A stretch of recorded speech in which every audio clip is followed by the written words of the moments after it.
নমস্কার। আজ একটা গল্প বলি। এক অফিসের একজন সেলসম্যান, একজন কেরানি ও ম্যানেজার একসঙ্গে অফিসের পাশে এক রেস্টুরেন্টে লাঞ্চ করতে যাচ্ছিলেন।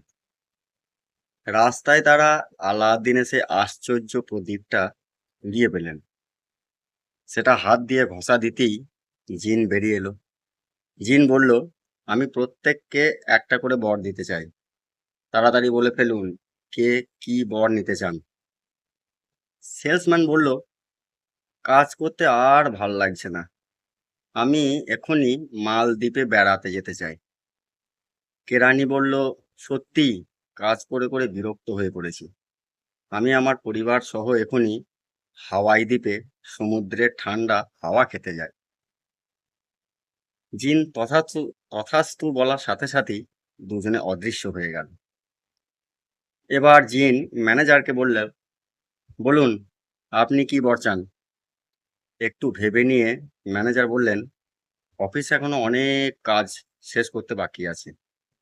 আমি লাঞ্চের পর ওই দুজনকে আমার অফিসে দেখতে চাই। কেমন লাগলো জানাবেন।